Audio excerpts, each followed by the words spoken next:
తెలంగాణలో అర్చకుల సమ్మె మొదలై వారం రోజులైంది. జిల్లాలో ఎవరికి నచ్చిన రీతిలో వారు నిరసన తెలుపుతున్నారు.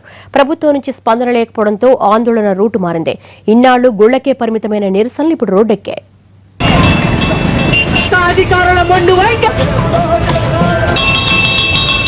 జీతాలు ట్రెజరీ ద్వారానే చెల్లించాలన్న డిమాండ్తో ఖమ్మం జిల్లాలో 7వ రోజు కూడా ఆందోళన నిర్వహించారు అర్చక ఉద్యోగులు. కాల్వ రోడ్డు ఆంజనేయ స్వామి గుడి నుంచి కలెక్టరేట్ వరకు ర్యాలీ తీశారు. ప్రభుత్వానికి వ్యతిరేకంగా నినాదాలు చేశారు.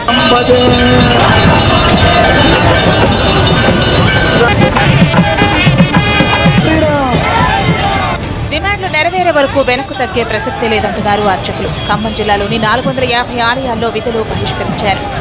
ప్రభుత్వం కళ్ళు తెరిచి అర్చకుల యొక్క సమంజసమైనటువంటి కోరికలని కూడా నెరవేర్చాలని చెప్పి కోరుతూ ఉన్నాం. ఈ 7 రోజుల నుంచి భక్తులు మానసికంగా అనేకమైనటువంటి క్షోభ అనుభవిస్తున్నారు.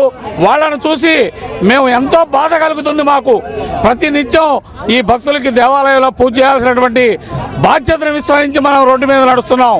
దీనికి కారణం మేం కాదు, ప్రభుత్వం వారు. రాష్ట్రంలో ఈనాడు అనేక మంది అర్చక ఉద్యోగులు చేస్తున్నటువంటి సమ్మెలో భాగంగా ఈరోజు 7వ రోజు. ఈ 7వ రోజు కూడా ప్రభుత్వం నుంచి ఎలాంటి స్పందన రాలేదు.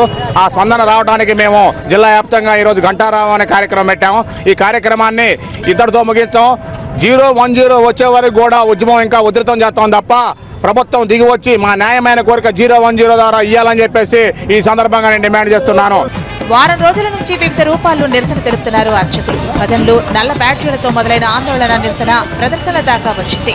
ప్రభుత్వం వైపు నుంచి స్పందన రాకుంటే దీన్ని సాధారణ ఆందోళన స్థాయికి తీసుకువెళ్తామంటున్నారు.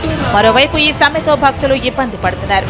అసలే శ్రావణ మాసం కావడంతో గుళ్లకు తాళాలు వేసి ఉండటాన్ని సెంటిమెంట్ గా ఫీల్ అవుతున్నారు. గత శ్రావణ శుక్రవారం రోజున చాలా మంది భక్తులు బహిరంగంగానే అసంతృప్తి వెళ్లగక్కారు.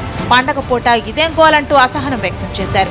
అయితే అర్చకులు సంతృప్తిగా లేకుండా పూజలు ఏం చేస్తారన్నది ఎక్కువ మంది ప్రశ్న.